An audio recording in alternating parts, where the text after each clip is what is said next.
At my wedding reception, my side of the hall was empty, everyone was at my sister's baby shower.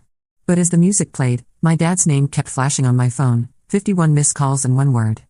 I should have known something was wrong when I sent out my wedding invitations 6 months ago and my sister Emma announced her baby shower for the exact same date just 2 weeks later.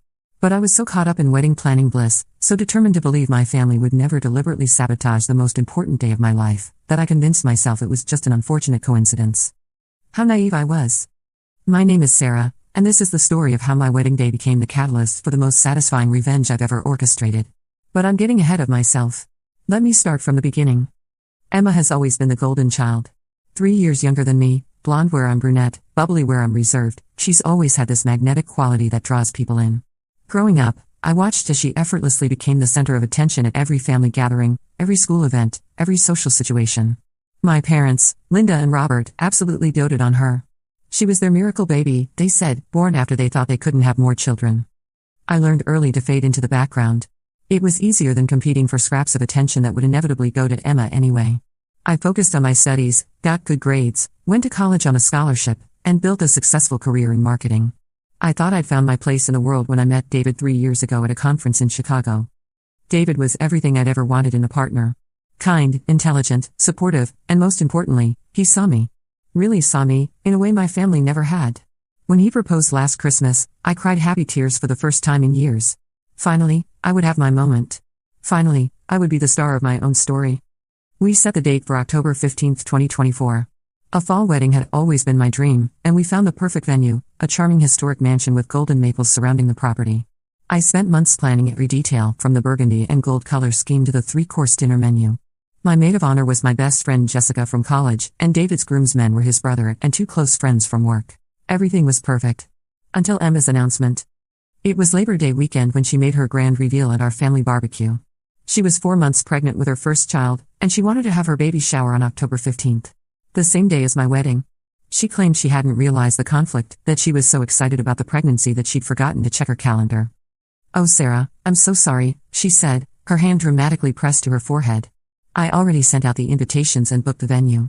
The community center was only available on that date, and you know how hard it is to get weekend bookings there. I felt my stomach drop, but I forced a smile. "No problem, Em. I'm sure people can make both events work. The wedding ceremony is at 2, so maybe people can come to your shower in the morning and still make it to the wedding." Emma's face fell slightly, as if she hadn't expected me to be so accommodating. "Well, the thing is, I planned it for noon to 4. I thought it would be nice to have a longer celebration, you know? With games and a full lunch." 4 o'clock. My wedding reception started at 4:30. My mother immediately jumped in. "Oh, that's perfect timing. People can go to Emma's shower and then just skip the cocktail hour and join the wedding reception. It all works out." Skip the cocktail hour. The part of the wedding where guests mingle and take photos and celebrate with the bride and groom before dinner. The part I'd been most looking forward to because it's when I'd actually get to talk to people and enjoy their company. But I smiled and nodded because that's what I always did. That's what Sarah did. Sarah didn't make waves. Sarah didn't cause problems. Sarah was understanding and flexible and put everyone else's needs before her own. The next few weeks were a nightmare of logistics. I watched as my guest list dwindled. Aunts and uncles who had already said yes to my wedding started calling to explain that they'd really like to make both events, but Emma's baby shower was such an important milestone and they couldn't miss being there for her first pregnancy. My cousins, including Jennifer who I'd grown up with and considered one of my closest family members, sent regrets with similar explanations. Even some family friends who had known me since childhood chose Emma's shower over my wedding. The worst part was that everyone acted like they were doing me a favor by being honest about their choice. As if I should be grateful that they were letting me know in advance that Emma was more important to them than I was. My parents were the most painful betrayal of all. Mom called me 3 weeks before the wedding to discuss the situation. "Sweetheart, you have to understand, this is Emma's first baby. It's such a special time for her, and she really needs our support. Your father and I have been talking, and we think it would be best if we went to the baby shower. We'll come to the wedding ceremony, of course, but we might need to leave early to help Emma clean up." I sat in my apartment, phone pressed to my ear, and felt something inside me crack. "Mom, it's my wedding day." "I know, honey, and we're so happy for you and David. But Emma is having some anxiety about the pregnancy, and she really needs us there. You're so independent and strong, and we know you'll be fine." "Emma. Well, you know how she is. She needs more support. She needs more support." The golden child, who had never struggled for anything in her life, who had never worked a day through college because mom and dad paid for everything, who had never had to fight for attention or affection or even basic acknowledgement, needed more support than I did on my wedding day. After I hung up, I cried for 2 hours. Then I called Jessica and told her what was happening. She was furious on my behalf in a way that I wasn't even allowed to be for myself. Sarah, this is insane. Your own parents are choosing your sister's baby shower over your wedding? What is wrong with them? Maybe they're right, I said, because a lifetime of conditioning is hard to break. Maybe I'm being selfish. It is Emma's first baby, and I know how much this means to her. Stop it. Jessica's voice was sharp. Just stop. You've spent your entire life making excuses for how they treat you, and I'm sick of watching it. This is your wedding day, Sarah. Your wedding day. If they can't prioritize you for one single day in your life, then they don't deserve to be there. She was right, but it didn't make it hurt any less. The wedding day dawned crisp and beautiful, with golden leaves falling like confetti from the maple trees. David and I had decided to stick with our original plans regardless of who showed up. We weren't going to let my family's dysfunction ruin our day. But standing at the back of the ceremony space, looking out at the rows of chairs, my heart sank. David's side was full. His parents, siblings, aunts, uncles, cousins, friends from work and college. They were all there, dressed in their finest, smiling and chatting and filling the space with warmth and celebration. My side had 23 people. Jessica, of course, looking fierce and beautiful in her burgundy maid of honor dress. My college roommate Katie and her husband. A few work colleagues. My elderly neighbor Mrs. Patterson, who had insisted on coming even though I'd only invited her out of politeness. David's family, bless them, had tried to spread themselves out to make my side look fuller, but the emptiness was still obvious. My parents did show up for the ceremony, sliding into the back row just as the music started. They looked uncomfortable and kept checking their phones. I later learned that Emma had been texting them throughout the entire ceremony, asking when they'd be able to leave. The ceremony itself was beautiful. David's vows made me cry happy tears, and when he kissed me as we were pronounced husband and wife, I felt a moment of pure joy despite everything. We had each other, and that was what mattered. But then came the reception. If the ceremony had been sparsely attended, the reception was a ghost town. David's family did their best to fill the space, but it was painfully obvious that the bride's side of the celebration was virtually non-existent. The DJ kept making announcements for traditional wedding activities, calling for the bride's family to join in, only to have silence follow. During the father-daughter dance, I had to dance with David's dad because my own father had already left for Emma's shower. Uncle Mike, my dad's brother who had raised me as much as my own parents during my childhood, danced with me instead. It should have been a sweet moment, but all I could think about was how my father had chosen helping Emma clean up party decorations over dancing with me at my wedding. The worst part was the phone. All through dinner, my phone kept buzzing with notifications.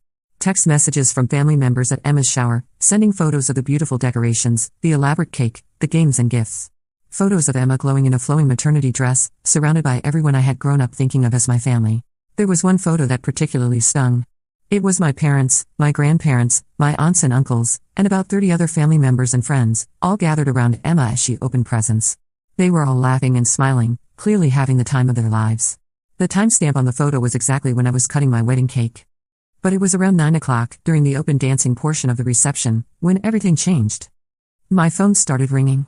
Dad's name flashed on the screen, but I was in the middle of dancing with David to our favorite song, so I let it go to voicemail. It rang again immediately. Then again. By the time our song ended, I had 7 missed calls from my father. Then the phone rang again, and this time I saw that my mother was calling too. David noticed my expression and squeezed my hand. "Go ahead and answer it," he said. "It might be important." I stepped outside onto the venue's terrace and called my dad back. He answered on the first ring, and I could immediately tell something was very wrong. His voice was strained and shaky. "Sarah, thank God. I've been trying to reach you." "Dad, what's wrong? Is everyone okay?" "It's Emma. There's been an accident. She fell down the stairs at the community center. The ambulance is taking her to St. Mary's Hospital right now." My blood ran cold. "Is she okay? Is the baby okay?" "We don't know yet. The paramedics said she's stable, but she hit her head pretty hard and she's having some cramping." "Sarah, I know today is your wedding, but could you come to the hospital? Emma is asking for you." The irony wasn't lost on me. Emma, who had scheduled her baby shower on my wedding day, who had stolen half my guest list and most of my family's attention, was now asking for me in her moment of crisis. "Of course, Dad. David and I will be right there." I hung up and went back inside to find David. The reception was still in full swing, but there were only about 40 people there, and most of them were his family and friends. I quickly explained the situation to him, and without hesitation, he nodded. "Let's go. Jessica can handle things here." We changed out of our wedding attire into regular clothes and drove to the hospital. The entire way there, my phone kept ringing with updates from various family members. Emma was conscious but scared. The doctors were running tests. Everyone was gathering in the waiting room. When we arrived at St. Mary's around 10:30 p.m., the waiting area was packed with familiar faces. All the people who had chosen Emma's baby shower over my wedding were now clustered together, looking worried and exhausted. They had all clearly come straight from the shower, still dressed in their party clothes, some of the women still wearing their corsages from Emma's event. The looks I got when David and I walked in were a mixture of surprise and what I can only describe as shame. My Aunt Carol actually had the nerve to look relieved to see me, as if my presence somehow absolved her of her earlier choice. "Oh, Sarah, thank goodness you're here. Emma has been asking for you." My mother rushed over and hugged me, and for a moment I felt a flicker of the old family dynamic. The crisis had reset everything, and suddenly I was needed again. We waited for 3 hours. 3 hours of sitting in uncomfortable plastic chairs, drinking terrible coffee from vending machines, and making awkward small talk with relatives who had essentially snubbed me earlier that day. The cognitive dissonance was overwhelming. These same people who had considered Emma's baby shower more important than my wedding were now looking to me to be the stable, reliable family member who would help them through this crisis. Finally, Dr. Martinez came out with an update. Emma had a mild concussion and some bruising, but she and the baby were both going to be fine. She would need to stay overnight for observation, but there was no lasting damage. The relief in the room was palpable. People hugged and cried and started making plans for who would stay with Emma overnight, who would bring her things from home, who would help with follow-up appointments. I should have felt relieved too, and I did. Despite everything, Emma was my sister, and I didn't want anything terrible to happen to her. But as I sat there watching my family rally around her, something inside me finally snapped. These people had made their choice. They had decided that Emma's baby shower was more important than my wedding. They had chosen to celebrate her milestone instead of mine. And now, in her moment of need, they expected me to just fall back into my old role of the dependable family member who would always be there to help, no questions asked. But here's the thing about being invisible for most of your life. You learn to see things that other people miss. You notice patterns, inconsistencies, and details that others overlook because they're too focused on being seen themselves. And I had noticed something very interesting about Emma's fall. When we first arrived at the hospital, I had overheard a conversation between two of the paramedics who had responded to the call. They were talking to a nurse about the incident report, and one of them mentioned that Emma had fallen down only 3 steps, and that witnesses said she seemed to trip over her own feet rather than slip on anything. 3 steps. Emma had supposedly fallen down 3 steps at the community center. But I had been to that community center many times over the years for various family events. The main hall where parties were held was on the ground floor. There was only one staircase in the building, and it led to the second-floor offices that were always locked during weekend events. So why was Emma on the stairs in the first place? I filed this information away and said nothing. I hugged Emma when I was finally allowed to see her, told her I was glad she was okay, and played the part of the concerned sister. But my mind was working, processing, planning. David and I finally left the hospital around 1 in the morning. Our wedding reception had ended hours ago, and we had missed our own party to be there for my family. Again, I had put their needs before my own special day. During the drive home, David was quiet for a long time before finally speaking. "Sarah, I need to tell you something, and I don't want you to get mad at me." "What is it?" "While we were at the hospital, Jessica called me. She said that after we left the reception, she overheard some of your family members talking. Apparently, Emma was texting people during her baby shower, complaining that not enough people had come. She was upset that so many people had chosen your wedding over her shower." I felt a chill run down my spine. What else did Jessica hear? She said Emma was talking about how she wished something would happen to get more attention back on her. Jessica didn't think much of it at the time, but after the accident. He trailed off, but I knew what he was thinking. The same thing I was thinking. "David, I need to ask you something, and I need you to be completely honest with me. Do you think I'm a terrible person for suspecting that Emma might have staged her fall?" He was quiet for a moment, considering his words carefully. "I think Emma has always been the center of attention in your family, and I think she didn't handle it well when that attention was divided today. Do I think she deliberately hurt herself? I don't know. But do I think it's suspicious that she happened to have an accident at the exact moment when your wedding reception was happening and she wasn't getting the attention she expected? Yeah, I do." We spent the rest of the drive in contemplative silence. By the time we got home to our apartment, I had made a decision. I was done being invisible. I was done being the understanding sister, the flexible daughter, the family member who always accommodated everyone else's needs at the expense of her own. If Emma wanted to play games, then I would play games too. But I would play them better.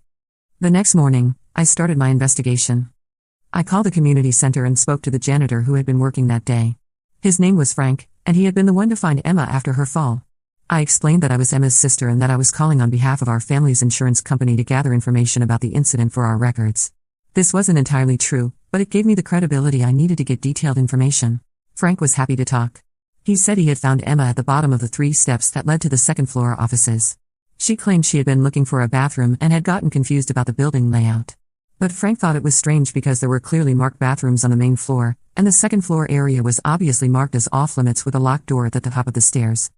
Seemed like a nice enough lady, Frank said, but I couldn't figure out why she'd gone up there in the first place. The door was locked, so it's not like she could have gotten into the offices anyway. I thanked Frank for his time and hung up with a growing sense of certainty. Emma's story didn't add up. Next, I called my cousin Jennifer, who had been at the baby shower. I asked her casually how the party had been going when Emma had her accident. "Oh, it was kind of awkward, actually," Jennifer admitted. Emma seemed really stressed about the turnout. She kept checking her phone and complaining that people were leaving early to go to your wedding. She was pretty upset about it, honestly. She disappeared for like 15 minutes right before the accident, and when she came back, she seemed really agitated. 15 minutes. Emma had left her own party for 15 minutes before her mysterious fall down the stairs to a locked door. But I needed more evidence. I needed proof. That's when I remembered something that might be the key to everything. Emma was obsessed with social media. She documented every moment of her life on Instagram, Facebook, and TikTok. She had been posting constantly about her pregnancy and the baby shower preparations. I spent the next 2 hours going through her social media posts from the day of the wedding. What I found was even more damning than I had expected.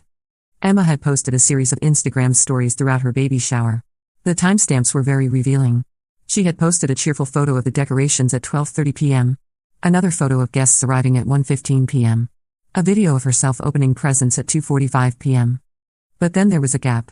No post between 2:45 p.m. and 4:30 p.m., when she posted a photo from the hospital with the caption "Scary moment today, but baby and I are both okay. Thank you to everyone who came to support us. #blessed, #pregnancy scares, #family first." The timing was too convenient. Her last post before the accident was at 2:45 p.m., right when my wedding ceremony was ending and people would have been starting to leave her party to come to my reception. The accident happened around 3:15 p.m., according to the hospital records.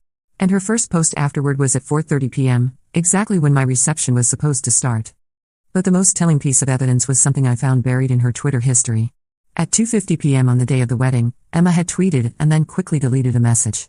But the internet is forever, and I was able to find a cached version of the tweet. It read, "Can't believe people are leaving my baby shower for a wedding.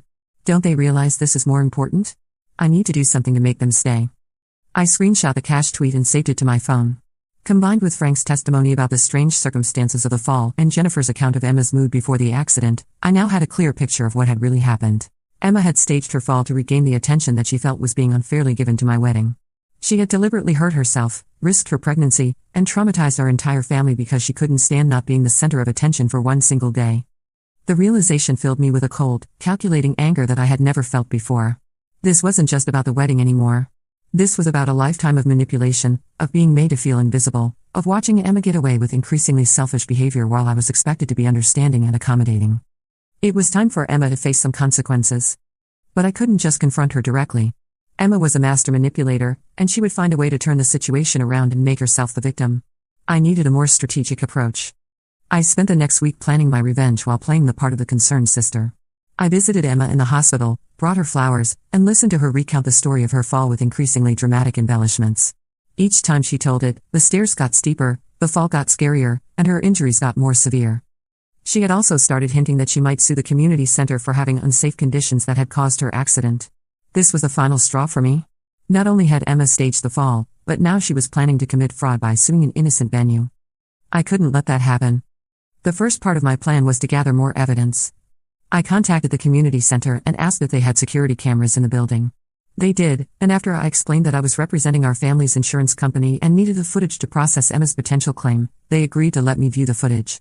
I had to sign some paperwork and pay a small fee for the copy, but my background in marketing had taught me how to present myself professionally and convincingly. What I saw on that security camera was everything I needed to confirm my suspicions. The video showed Emma leaving the main party room at 2:52 p.m., looking agitated and checking her phone. She walked directly to the staircase leading to the second-floor offices, looking around to make sure no one was watching her. She climbed the 3 steps, tried the locked door, and then positioned herself at the top of the stairs. And then, clear as day, the video showed Emma deliberately throwing herself down the 3 steps, making sure to hit her head on the wall at the bottom. She had staged the entire thing. I asked for a copy of the video footage for family records, and they provided it to me on a USB drive. Now I had everything I needed to expose Emma's lies. But I still needed to be strategic about how I revealed this information. If I just showed the video to my family, Emma would claim I was jealous and trying to sabotage her during a vulnerable time. I needed a way to make the truth undeniable and ensure that Emma faced real consequences for her actions. That's when I remembered that Emma had been talking about suing the community center. If she filed a fraudulent lawsuit, that would be a federal crime. And if I could prove that the lawsuit was fraudulent, Emma would face serious legal consequences. I waited 2 more weeks, playing the supportive sister role while Emma milked her accident for all the sympathy she could get. She had extended her hospital stay by claiming ongoing headaches and anxiety about the pregnancy. She had posted dozens of social media updates about her trauma and how grateful she was for all the support from family and friends. The wedding that she had ruined was barely mentioned by anyone in the family. It was as if it had never happened. Finally, Emma announced that she was going to sue the community center for negligence. She had consulted with a personal injury lawyer and was confident that she had a strong case. That's when I made my move. I called Emma's lawyer directly and asked to speak with him about my sister's case. I told him I was a witness to the accident and had information that might be relevant to the lawsuit. When I met with the lawyer, I brought everything. The cached Twitter screenshot, Frank's testimony about the suspicious circumstances of the fall, Jennifer's account of Emma's mood before the accident, and most importantly, the security camera footage showing Emma deliberately throwing herself down the stairs. The lawyer's face went white as he watched the video. "Ms. Johnson, are you absolutely certain this video is authentic?" "Yes, I obtained it directly from the community center's security system. You can verify its authenticity with them." He was quiet for a long moment, studying the footage. "This changes everything. If your sister files this lawsuit knowing that she deliberately caused her own fall, she could be charged with fraud, perjury, and filing a false police report." "I understand that," I said. "I'm not trying to get my sister in trouble, but I can't let her commit fraud against an innocent business. The community center doesn't deserve to be sued for something that Emma did to herself." The lawyer agreed to contact Emma and her representation to let them know about the video evidence.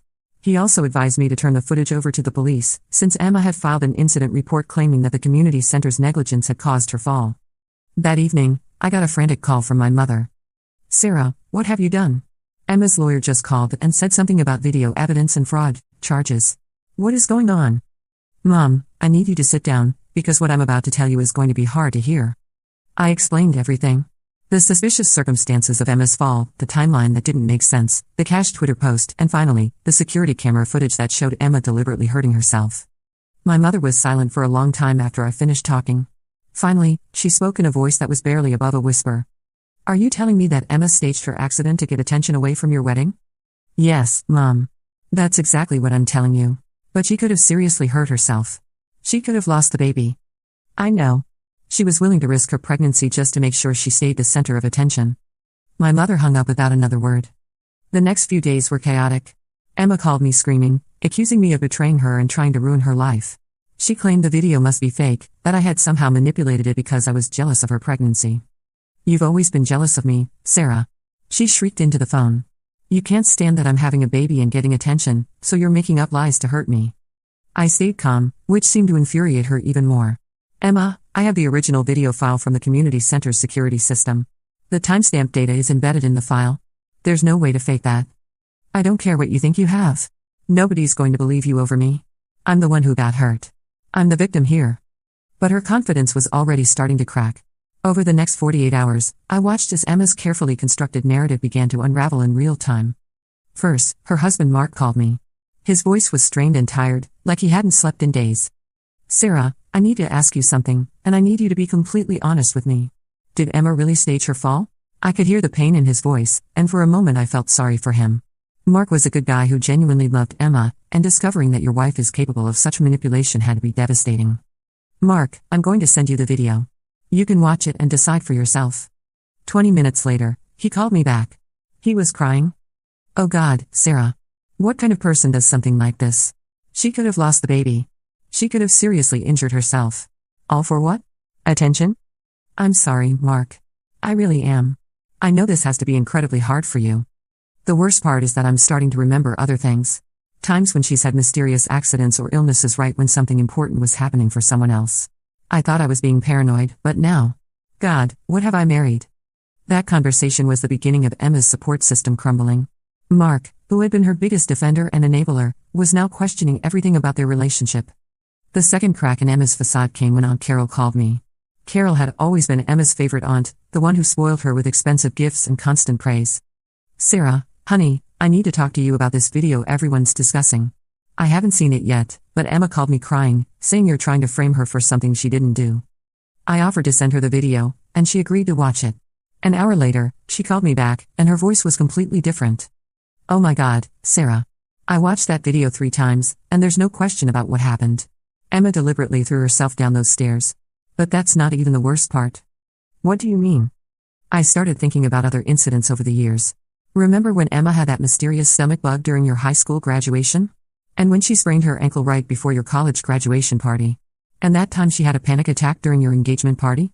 My blood ran cold as the pattern became clear. You think she's been doing this for years? I think Emma has been sabotaging your important moments for a very long time, and we've all been too blind to see it. I'm so ashamed, Sarah. I'm so sorry for how we've treated you. As the video evidence circulated among family members, more and more people began to connect dots that they had previously ignored.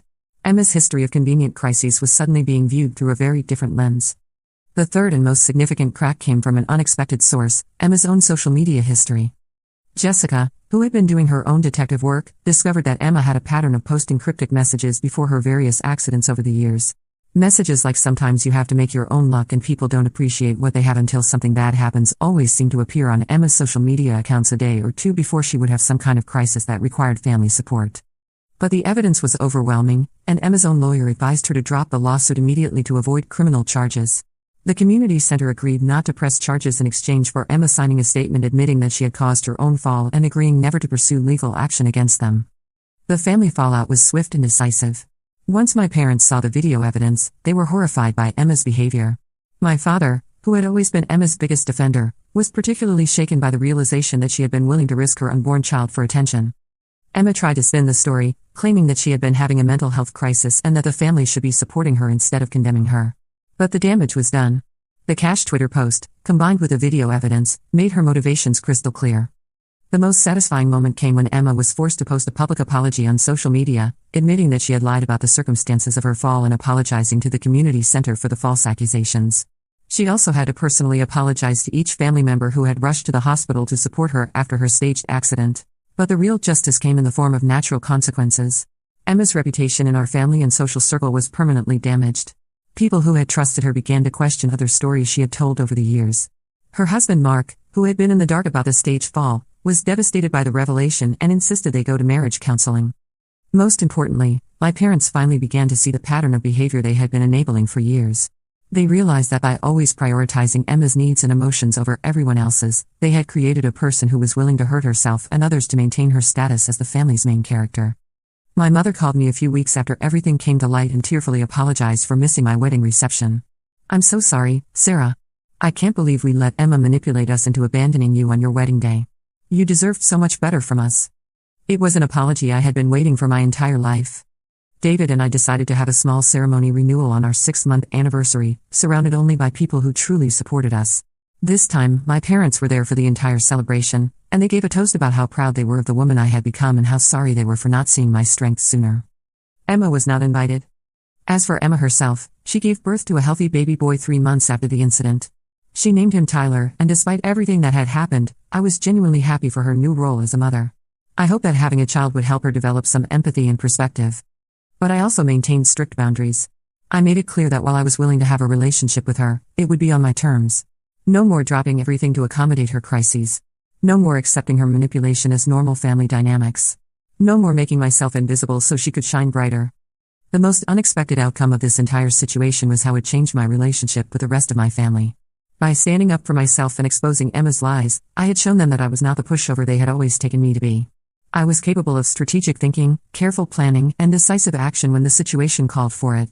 They began to see me as a person with my own needs and boundaries, rather than just a supporting character in Emma's story. And for the first time in my life, I felt like I truly belonged in my own family.